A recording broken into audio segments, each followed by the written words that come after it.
Dear students, आज की video में हम लोग एनसीईआरटी सॉलिड स्टेट चैप्टर के कुछ न्यूमेरिकल्स टाइप के क्वेश्चनों का हल करेंगे। ये सारे क्वेश्चन एनसीईआरटी बुक्स के होंगे। बारी बारी से क्वेश्चन लिख के उनका सॉल्यूशन हम करते जाएंगे। इनको गौर से देखिए, इनका सॉल्यूशन कैसे होता है कि आपको डाउट मत रहे। केवल न्यूमेरिकल टाइप के जो क्वेश्चन होंगे उनको अलग करके हम बनाते जा रहे हैं। ठीक है, गौर कीजिए, आपके एनसीईआरटी में 1.11 यानी 11वां प्रश्न अभ्यास का जो है वो बोल रहे हैं चांदी का क्रिस्टलीकरण एफसीसी जालक में होता है। जो चांदी है उसका क्रिस्टलीकरण किसमें होता है? एफसीसी जालक में। ठीक है, तो सॉल्यूशन आपका चालू होगा। तो पहले ये देख लीजिए, चांदी मतलब एजी। एजी किस जालक में है? एजी एफसीसी जालक में है। राइट, एफसीसी जालक में है, तो देयरफॉर Z बराबर कितना हो जाएगा? 4। कंप्लीट। Ag जो है एफसीसी जालक में है, तो इसके लिए Z बराबर यानी कुल परमाणु की संख्या कितनी होगी? 4। इसकी कोष्ठिका के कोरों की लंबाई मतलब किनारे की लंबाई A बराबर दिया है 4.077 गुणे 10 के पावर -8 सेंटीमीटर। राइट, और घनत्व D बराबर आपसे दिया है 10.5 ग्राम प्रति सेंटीमीटर क्यूब। राइट है, अब बोल रहा है तो Ag का परमाणविक द्रव्यमान यानी m बराबर वाट, यही आपको निकालना है। ठीक है, तो चूंकि आपको फॉर्मूले से पता है क्या होता है, D बराबर होता है Z गुणे m बटा में Na इंटू ए क्यूब। ठीक है, Na क्या है? एवोगाड्रो संख्या है। घनत्व वाला फॉर्मूला हम लोग पिछले लेक्चर्स में देख चुके हैं। ठीक है, जहां Na बराबर क्या है इसका वैल्यू रख देते हैं। Na बराबर एवोगाड्रो संख्या मतलब 6.022 गुणे 10 के पावर 23 है। कंप्लीट। गौर कीजिएगा आप लोग, यहां पर हमको निकालना क्या है? m निकालना है। राइट, तो पहले हमारे पास जो सबसे डिफिकल्ट पॉइंट है वो a क्यूब है। a क्यूब का हमको पहले वैल्यू निकाल लेना है, तब कि डायरेक्ट यहां रखते समय हमको कोई दिक्कत नहीं हो। तो देयरफॉर a क्यूब बराबर क्या होगा? a क्यूब बराबर क्या होगा? तो a का ये वैल्यू इसका हम क्यूब कर देते हैं 4.077 मल्टीपल 10⁻⁸ सेंटीमीटर का होल क्यूब करेंगे तो ये तो इट जो है 3 टाइम्स बढ़ेगा तो ऐड हो जाएंगे, तो 10 के पावर -8 यानी 10 के पावर -24 हो जाएगा। और 4.077 को यदि आप होल क्यूब करते हैं तो आपको वैल्यू मिलता है 67.7676 मल्टीपल 10⁻24 और सेंटीमीटर है तो सेंटीमीटर का होल क्यूब। ठीक है, गौर कीजिएगा, ये आपको होल क्यूब करने पे मिला। अब डायरेक्ट m का वैल्यू निकालना है आपको, तो डायरेक्ट m पर आइए। तो देयरफॉर m बराबर क्या होगा वो देखिएगा। m बराबर हो जाएगा, यहां से आप क्रॉस मल्टीप्लाई कर दिए, m निकालना है तो d इंटू Na इंटू ए क्यूब और बटा में z। राइट, अब d का वैल्यू रखिए आप। d का वैल्यू आपके पास पता है, d का वैल्यू कितना दिया है? क्वेश्चन में दिया है 10.5 गुणे Na का वैल्यू कितना होता है वो तो यहां लिख ही चुके हैं 6.022 मल्टीपल 10⁻23। ये कभी बदलता नहीं है, ये फिक्स है। ए क्यूब का वैल्यू अभी आप लोगों ने निकाला 67.7676 मल्टीपल 10⁻24। गौर कीजिएगा, ये होल क्यूब करने पर इतना आएगा, आप करके देख सकते हो। और बटा में z मतलब कितना हो गया? 4 बराबर। अब आप क्या करो, ये पावर वाले को ऐड कर दो। ऐड करोगे तो 10 के पावर 23 और -24 तो -1 बचेगा। अब ये जो 67.7676 है, इसको इससे और इससे मल्टीप्लाई कर दो। इससे मल्टीप्लाई करोगे तो वैल्यू आएगा 4285.01312 और गुणे 10 के पावर -1 और बटा में आ गया 4 बराबर। यदि डिवाइड करते हो आप तो आता है 1071.2538 गुणे 10 के पावर -1। अब इस 10 के पावर -1 को जब नीचे लाओ जब वो डिवाइड में जाएगा तो बराबर आ जाएगा 107.12532 राइट, यानी लगभग बराबर ये आप लिख सकते हो 107.13 ग्राम प्रति mole. That is your answer. Clear? तो हर एक चीज का कैलकुलेशन करके रख दिए हम, आप इसको मिला लीजिए, स्वयं भी कर सकते हैं, फॉर्मूला यही लगेगा और वैल्यू बहुत सिंपल था। ध्यान दीजिए, अब 1.12 यानी 12वां प्रश्न है, सॉल्यूशन इसका करते हैं हम लोग। इसका हल क्या होगा वो देखिए। बोला एक घनीय ठोस तत्वों P तथा Q से बना है, यानी दो तत्व हैं इसमें P और Q। घन के कोने पर Q परमाणु तथा अंतः केंद्र पर P परमाणु है। कहने का मतलब ये है कि आप एक इकाई सेल बनाते हो, यदि इस तरह इकाई सेल यदि बनाओगे, इस इकाई सेल में आपको जो बात बताया वो गौर से देखिएगा। इकाई सेल क्यों बनाना पड़ रहा है हम आपको बताएंगे बाद में, आपको समझाने के लिए। इकाई सेल जब बनाओगे तो इकाई सेल में बोल रहा है कॉर्नर पर, कॉर्नर 8 होते हैं, Q परमाणु है। मतलब यहाँ Q है, यहाँ Q है, यहाँ Q है, यहाँ भी Q है, यहाँ भी Q है, यहाँ भी Q है, यहाँ भी Q है और यहाँ भी Q है। और अंतः केंद्र पर, यानी ये एकदम बीच में, केंद्र तो एक ही होता है, P परमाणु स्थित है। इस यौगिक का सूत्र क्या होगा? पहला चीज बोला तो पहले ये देखिए Q कोने पर है तो Q के परमाणु बराबर कितना हो जाएगा? आपको पता है कोने पर टोटल कोने 8 है तो योगदान 1/8, तो 8 गुणे 1/8 बराबर 1। और अंतः केंद्र पर P है, अंतः केंद्र पर P है का मतलब उसका योगदान पूर्ण होगा, क्योंकि केंद्र का योगदान हमेशा क्या होता है? पूर्ण होता है। तो P के परमाणु अंतः केंद्र पर है तो P के परमाणु यानी टोटल परमाणु बराबर कितने हो जाएंगे? 1। तो देयरफॉर यौगिक का सूत्र बराबर क्या होगा? ध्यान दीजिएगा, यौगिक का सूत्र बराबर होगा, एक P है, एक P है और एक Q है, तो उत्तर हो जाएगा आपका PQ, राइट। अब चूंकि देखिए ये जो है ये किसमें है? कोनों के अलावा अंतः केंद्र पर एक है, मतलब BCC में है। तो अगला क्वेश्चन पूछ रहा है P तथा Q की उपसहसंयोजन संख्या। तो BCC में समन्वय संख्या यानी उपसहसंयोजन संख्या यानी कोऑर्डिनेशन नंबर कितना होता है? 8, राइट। तो ये तो फिगर से ही यानी जो टर्म्स दिया है उसी से पता चल रहा है। देयरफॉर P तथा Q, देयरफॉर P तथा Q की उपसहसंयोजन संख्या मतलब Cn बराबर 8। डायरेक्ट लिख सकते हो, Cn का मतलब उपसहसंयोजन संख्या मतलब कोऑर्डिनेशन नंबर। ये आपके दो बने और इनको रफ करके फिर क्वेश्चन लिख के बनाते हैं। अगले न्यूमेरिकल की बात करते हैं हम लोग। अब 1.13 जो एनसीईआरटी का अभ्यास का प्रश्न है उसमें बोला जा रहा है नायोबियम। सॉल्यूशन चालू करते हैं।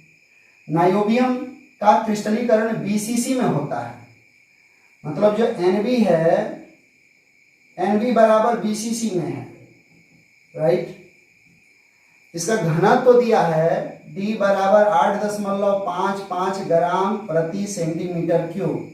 तो उसका परमाणुक द्रव्यमान 93 यूनिट, मतलब परमाणुक द्रव्यमान M बराबर 93 यूनिट दे दिया है, का उपयोग करके परमाणु त्रिज्या की गणना करें। मतलब R बराबर पूछ रहा है वाट। देखिए Na बराबर तो ऑलरेडी आपको पता है ही 6.022 मल्टीपल 10⁻23 होता है। R पूछ रहा है डायरेक्ट D वगैरह देकर, तो R को निकालने के लिए हमको A का मान मतलब किनारे की लंबाई चाहिए, तो A भी हमको नहीं पता है। A बराबर भी क्या है? वाट। तब R निकालने के लिए बोल रहा है क्वेश्चन में, लेकिन R कब निकलेगा? जब हमको किनारे की लंबाई ज्ञात होगी। तो किनारे की लंबाई पहले हम ज्ञात करेंगे तब क्या निकालेंगे? R। तो पहले किनारे की लंबाई ज्ञात करने के लिए हमारे पास फॉर्मूला क्या है? तो घनत्व वाला फॉर्मूला है। घनत्व वाले फॉर्मूले को हम लगाते हैं तो सबसे पहले ये ज्ञात करते हैं हम कि क्या क्या होता है वो देखिए। तो BCC में Z बराबर कितना होता है? 2 होता है। तो चूंकि सबको पता है D बराबर क्या होता है? Z इंटू M बटा में Na into A cube, right. A cube यहाँ पर है, A तो पता है ही नहीं हमको, A क्यूब कहां से ज्ञात करें? तो पहले हम लोग A क्यूब निकालेंगे। तो देयरफॉर A क्यूब बराबर क्या होगा वो देखिए। A क्यूब बराबर होगा Z गुणे M बटा में Na गुणे D, राइट। Zm का वैल्यू रखते हैं, Z मतलब 2 गुणे M का मतलब 93 बटा में Na कितना है? Na है 6.022 गुणे 10 के पावर 23 और गुणे D का वैल्यू कितना है? 8.55। ज्यादा लंबा जाने की जरूरत नहीं है, बराबर। देयरफॉर A क्यूब बराबर पहले निकालिए। A क्यूब बराबर मल्टीप्लाई कीजिए 2 से और 93 को, 2 से और 93 को मल्टीप्लाई कीजिएगा 186 बटा में। ध्यान दीजिए पहले ये जो है ये ऊपर जाएगा तो माइनस हो जाएगा, इस दोनों को आप मल्टीप्लाई करके भी डिवाइड कर सकते हो। यहाँ जो 186 आया है उससे इससे डिवाइड भी कर सकते हो।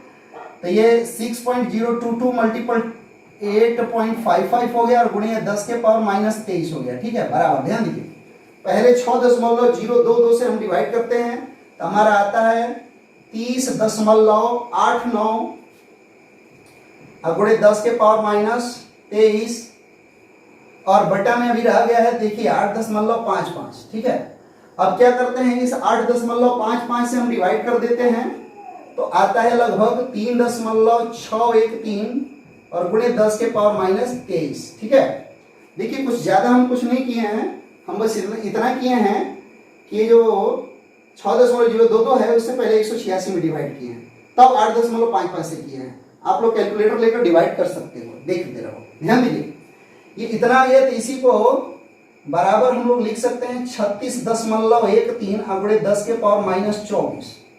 क्यों? क्योंकि इसका होल क्यूब निकालना है, ये निकालना है। तो देयरफॉर ए बराबर क्या होगा, ए बराबर हो जाएगा, यहाँ जो वैल्यू आया 36.13 गुणे 10 के पावर -24 का 1/3 पावर 1/3 होल क्यूब निकालेंगे हम लोग।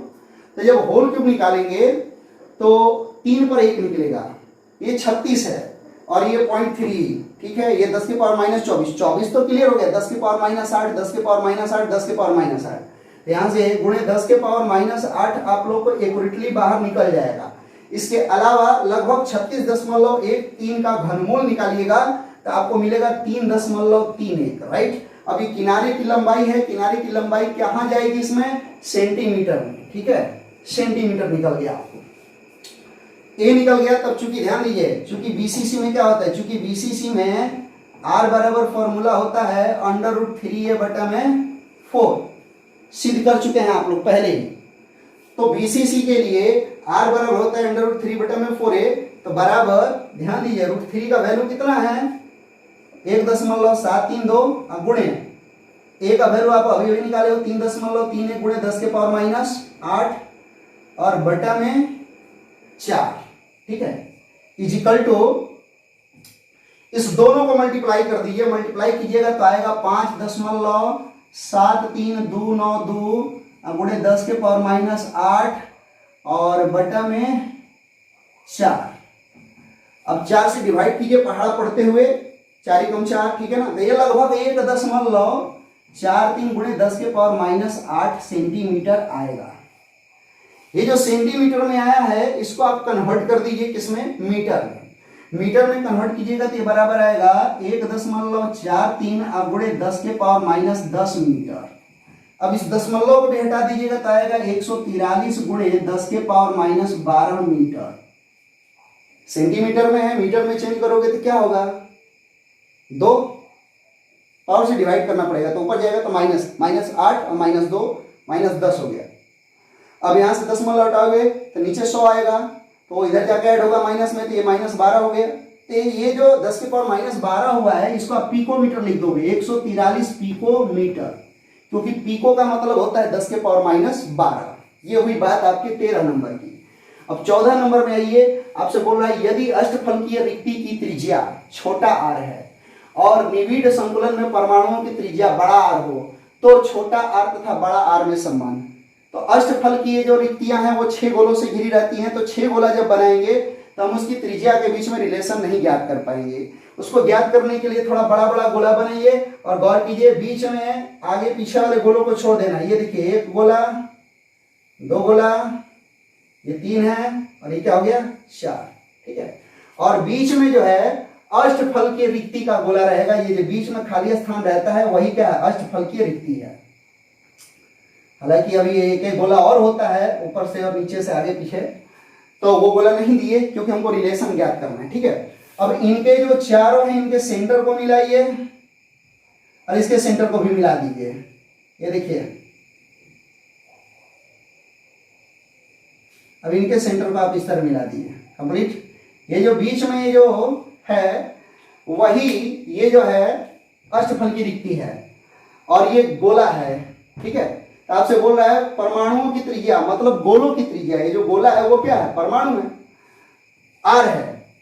तो छोटा आर तो था बड़ा आर, अष्टफल की रिक्ति की त्रिज्या छोटा आर है। तो गौर कीजिए ये क्या बोल रहा है, ये बोल रहा है ये जो परमाणु का गोला है, ये जो परमाणु का गोला है और ये रिक्ति है, तो रिक्ति के लिए जो त्रिज्या है छोटा आर है, ठीक है। और जो ये परमाणु है, ये परमाणु मतलब गोला, इसके लिए जो है बड़ा आर है। तो आपसे सवाल कर दिया है कि छोटे आर और बड़े आर में संबंध बताइए। तो पहले आप यहाँ पे एक त्रिभुज बना लीजिए एबीसी और पाइथागोरस प्रमेय का प्रयोग कीजिए। चूंकि ध्यान दीजिए, चलिए सॉल्यूशन आपका चालू हो गया है, यहाँ लिख नहीं पाए हम, फिगर बना के समझाने में रह गए। ये आपका सॉल्यूशन चालू हो गया, यहाँ से फिगर बन गया आपका। ध्यान दीजिए अष्टफल की रिक्तियां हैं तो 6 गोलों से घिरी रहेंगी, लेकिन चूंकि 6 गोले डाल देंगे तो रिक्तियों का हमको त्रिज्या निकालने में दिक्कत होगी, दिखाई नहीं देगा आपको। तो हम लोग 4 गोले डाले, एक आगे पीछे वाला छोड़ दिए और रिक्ति वाला गोला डाल दिए, ठीक है। कर कीजिए। अब त्रिभुज एबीसी में चलिए, त्रिभुज एबीसी में चलोगे, यह एबीसी, तो यहां से यहां दिखाई दे रहा है कर्ण। तो एबीसी में AB बराबर क्या होगा, AB बराबर होगा under root BC square plus लंब स्क्वायर प्लस आधार स्क्वायर।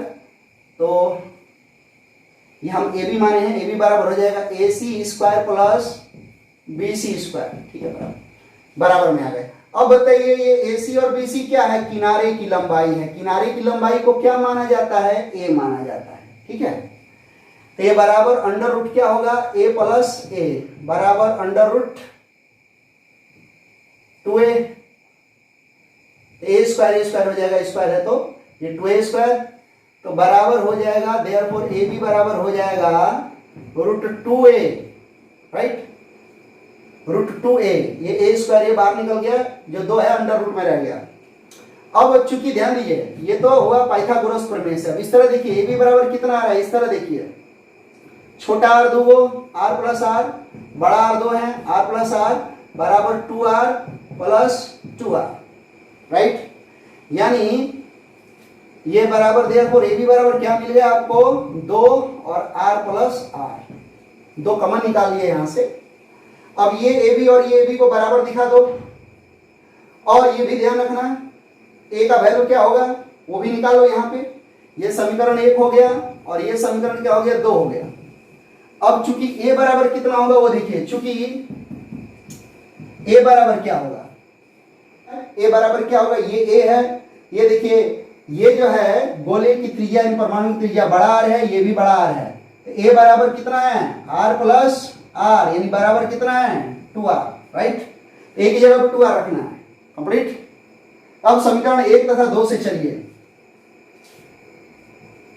समीकरण 1 तथा 2 से, समीकरण 1 तथा 2 से चलिएगा, LHS बराबर हो जाएगा AB, तो रूट 2A बराबर आपको मिलेगा 2 इंटू R प्लस R, ठीक है। या अब इस A की जगह पे इस वैल्यू को रखिए, इस वैल्यू को रखिएगा A की जगह पे ये वैल्यू, तो ये हो जाएगा 2 रूट 2A, खत्म हो गया R। A की जगह पे 2R रख दिए तो रूट 2 के साथ 2R का मल्टीप्लाई होगा, तो 2 रूट 2R बराबर 2R प्लस R। ये 2 कैंसिल हो जाएगा, 2 क्या हो गया, कैंसिल हो गया, कैंसिल हो गया तो क्या बचा, या रूट 2R बराबर R प्लस R, ठीक है। तो या छोटा r बराबर क्या हो जाएगा, मतलब अष्टफल की रिक्ति की त्रिज्या बराबर क्या होगा वो देखिए, ये r इधर आएगा तो रूट 2R और माइनस R बराबर, दोनों में से R कॉमन निकाल लीजिए, R कॉमन निकलेगा तो रूट 2 माइनस 1, ठीक है। तो या छोटा r बराबर यानी अष्टफल की रिक्ति की त्रिज्या बराबर, ये बड़ा r रह गया और रूट 2 का वैल्यू 1.414 माइनस 1 बराबर, ये देखिए यहां से माइनस रूट 2 का वैल्यू होता है, रूट 2 का वैल्यू होता है 1.414, यहां से माइनस करेंगे तो 1 घटा देंगे तो 0.414 बचेगा, तो मल्टीप्लाई हो जाएगा 0.414। तो देयरफॉर स्मॉल r बराबर हो जाएगा 0.414 इंटू कैपिटल R। यही रिलेशन होगा जो कि पहले भी हम लोग इसको सिद्ध कर चुके हैं, ठीक है। तो ये आज का हो गया। अब अगले क्लास में फिर हम लोग 2-4 और न्यूमेरिकल बना देंगे, ओके।